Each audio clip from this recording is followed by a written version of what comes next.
Bonjour à toutes et à tous et bienvenue dans cette vidéo dédiée à votre coffret hédoniste de juillet 2025. C'est avec une certaine émotion que je prends la parole dans cette vidéo pour vous parler un petit peu du thème de ce coffret. Vous l'avez peut-être lu dans le leaflet qui accompagne nos bouteilles, c'est le retour aux sources. Le retour aux sources, c'est bien sûr Vouvray pour commencer, c'est l'appellation qui nous a permis avec une commande groupée de créer chef-d'œuvre, mais c'est aussi un retour aux sources, vous allez voir, avec un lien de parenté avec les vins de Jacques Iblot, très prononcé ici dans les vins de chez Alain Robert.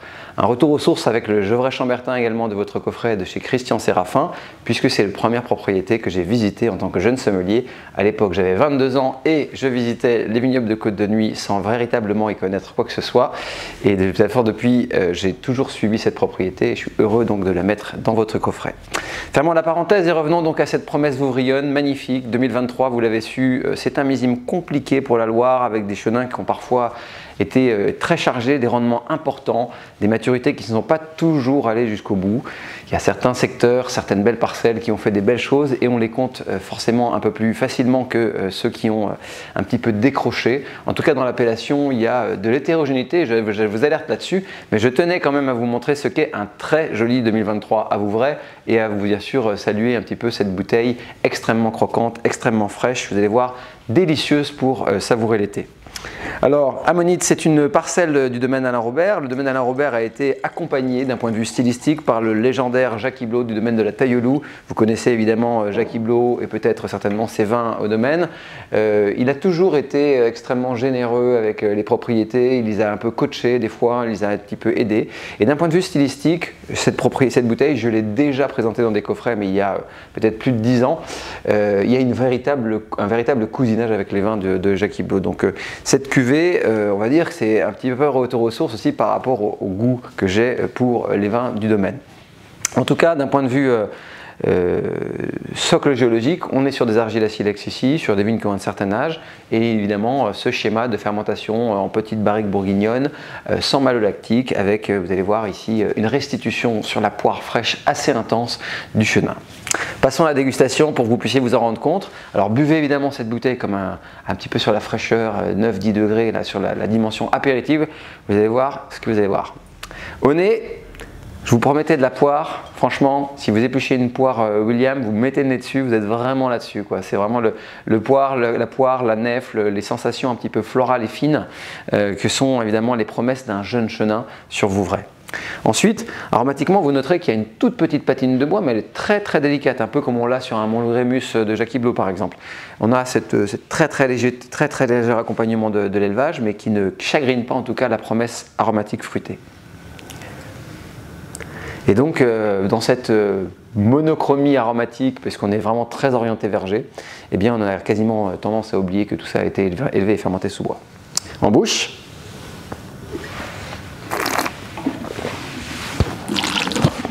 j'ai adoré cette bouteille parce qu'elle tient la promesse de ce que j'attends à Vouvray.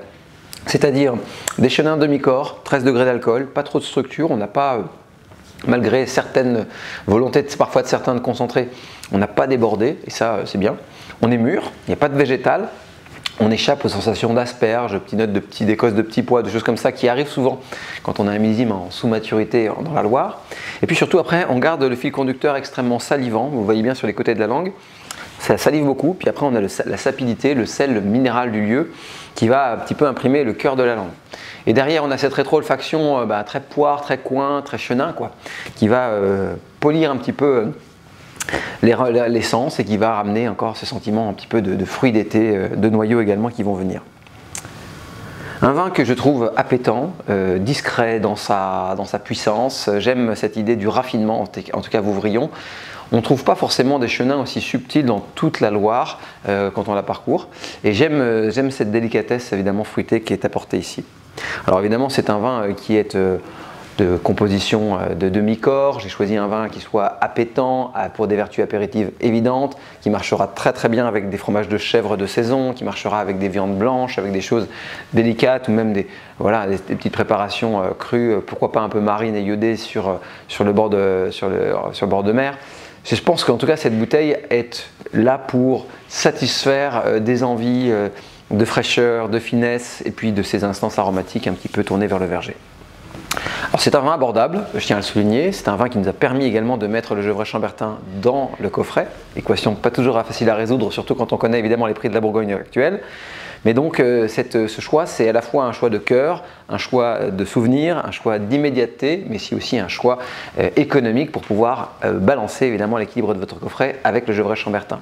Donc un Vouvray qui s'achète entre 15 et 16 € au domaine pour ce genre de qualité qui est la plus belle cuvée du domaine. Voilà pour la petite vidéo autour de ce Vouvray Ammonite de domaine Alain Robert. C'est un domaine que les amateurs, les fidèles de chefs-d'œuvre connaissent bien et qui ont déjà apprécié dans d'autres millésimes. Sachez que ça vieillit très bien. Moi j'ai encore des bouteilles de 2016, 2015 dans ma cave personnelle et qui ne rougissent pas face à d'autres grandes vins de l'appellation. Donc pensez peut-être, si vous aimez, en tout cas si vous souhaitez en racheter, à oublier un petit peu aussi ces bouteilles. Vous sortirez de la gamme aromatique un petit peu du fruit de verger comme ça pour quelque chose de plus profond, avec un peu plus d'argile à silex, plus de terroirs qui vont s'imprimer un petit peu au fur et à mesure que le vin vieillira. Voilà, sur ces mots, belle dégustation et à tout de suite pour le Gevrey Chambertin. Je vous retrouve donc dans cette vidéo dédiée à votre coffret hédoniste de juillet 2025 avec un vrai retour aux sources, Madeleine de Proust si vous voulez quasiment mélanger. Cette propriété, c'est d'abord des vrais souvenirs et je voulais vraiment partager avec vous ce coup de cœur de la dégustation d'abord, mais aussi des souvenirs évidemment. Christian Séraphin, c'est un petit domaine de Gevrey Chambertin qui a été un des premiers que j'ai visité. Je me rappelle d'un accueil assez glacial, le petit homme trapu, un peu bourguignon qui roulait les airs, très concentré sur ses vins, pas facile à percer au départ, mais qui avait un patrimoine de vignes assez important avec des vignes âgées, et c'est ce qui m'avait frappé un petit peu. Il y avait une déclinaison de très jolis crus en allant jusqu'au Charme Chambertin, mais ce qui m'avait frappé à l'époque, c'était l'âge des vignes et la qualité du matériel végétal du domaine qui a toujours fait en sorte qui a fait que voilà, ce domaine était toujours très présent dans les tablées étoilées dans lesquelles j'ai travaillé, au Georges V, chez Taïwan et puis après Bristol, Royal Monceau. C'est un domaine qui est très discret sur la sphère de la communication. Il n'y a pas de réseaux sociaux, de choses comme ça. C'est vraiment un petit domaine qu'il faut aller chercher dans le fond du village, mais pour lequel évidemment on peut trouver d'abord des millésimes à maturité, sachez-le. Vous pouvez acheter des vins assagis au domaine, ce qui est très rare. Et puis il y a aussi une pâte, il y a un aromatique qui m'a plu en tout cas, en saluant avec ce millésime 2022. Une finesse accrue dans l'extraction et voilà, des boisés qui sont plus subtils qu'avant.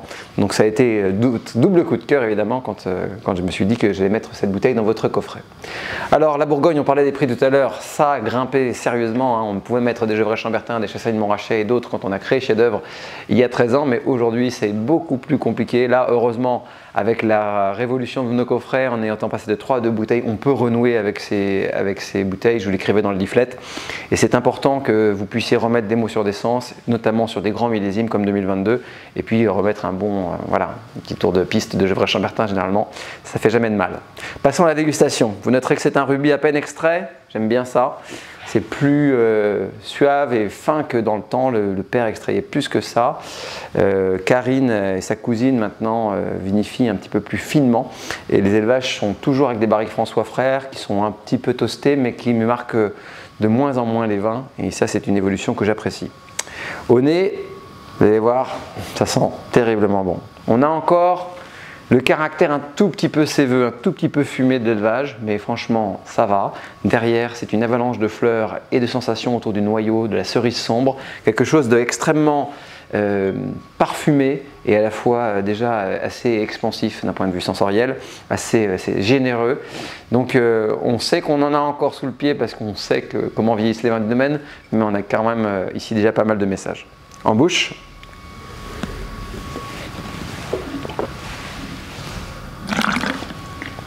j'ai adoré l'équilibre de ce vin parce que c'est fin, parce que c'est la Bourgogne qu'on aime, parce que c'est extrêmement savoureux. On est bien sur les codes aromatiques très noyaux, très cerises, infusés de Gevrey Chambertin. Et on a cette petite rétro-olfaction du bois qui vient simplement coiffer un petit peu les messages comme ça. Mais on a affaire à un vrai vin d'équilibre. Je rajouterais que 2022 est une année chaude, précoce, avec un été solaire sur lequel il ne fallait pas trop tirer sur la matière. C'est totalement réussi ici. Et on a en fait un vin qui est à la fois très gourmand, très identitaire et complètement libéré d'un point de vue sensoriel, donc il donne tout de suite beaucoup de plaisir. Alors qu'on aurait pu penser évidemment que cette vendange très chaude aurait pu imprimer des vins plus solaires, plus structurels, un peu comme les 2020. Voilà. Mais en fait, pas du tout. 2022, c'était un petit miracle. Il a fait chaud, mais les vins sont nés assez fins. Et ça, c'est peut-être un espoir d'adaptation à la fois des hommes et des plantes à ce fameux réchauffement climatique. Un petit mot maintenant sur évidemment la persistance aromatique. Vous voyez que c'est un village, donc on n'est pas ni dans les premiers crus ni dans les grands crus, mais on a quelque chose d'assez long. Ça, c'est la vertu des vignes qui ont pour cette cuvée-là entre 40 et 50 ans. Vous avez, sachez-le, au domaine des vignes qui sont plus âgées, une cuvée vieille vigne, et là, qui sont entre 60 et 80 ans, ça c'est quand même un peu plus profond. Par contre, ça mérite un peu plus d'élevage et en bouteille avant d'être consommé. Donc, soyez attentifs si vous trouvez des vins du domaine. Il faut boire les cuvées de vieille vigne avec au moins 7-8 ans pour vraiment les apprécier en jeunesse. Voilà pour ce petit overview de la dégustation. Évidemment, c'est un vin qui appelle du veau, des viandes tendres, des champignons, des girolles, voilà, tous peut-être des... Moi, ça serait veau girolles hein, et un beau verre de Gevrey Chambertin et je pense que c'est par là qu'on se dirigerait. Si vous aimez cuisiner les cerises, faites un petit écho aromatique à ça, pourquoi pas avec du canard si vous voulez faire un mariage ton sur ton. Vous pouvez bien sûr le boire pour ce qu'il est. Attention à la température de service, le pinot, c'est toujours sur la 15-16 degrés qu'il est le plus agile. Faites attention l'été en tout cas à ne pas le servir trop chaud. En tout cas, vous noterez que c'est un vin qui est déjà très fin, qui pourra continuer à s'affiner et surtout à gagner en complexité et à avoir un millefeuille aromatique plus soutenu, mais déjà très très bon maintenant, donc profitez-en. Voilà pour le coffret hédoniste de ce mois de juillet. J'espère que cette promesse, en tout cas, du retour aux sources, ça a fait du sens pour vous, a trouvé du sens à travers ces explications, et surtout que ça fera vibrer un petit peu vos papilles. Si bien sûr vous avez des questions sur les domaines, sur tout ce qu'on est en train de présenter dans ces vidéos, n'hésitez pas à nous les envoyer. On essaye de résumer au maximum sans en oublier, mais on en oublie toujours un peu, ça vous le savez. Donc n'hésitez pas, c'est boîte contact@chefd'oeuvre.fr. Sur ces mots, à très vite autour d'un verre.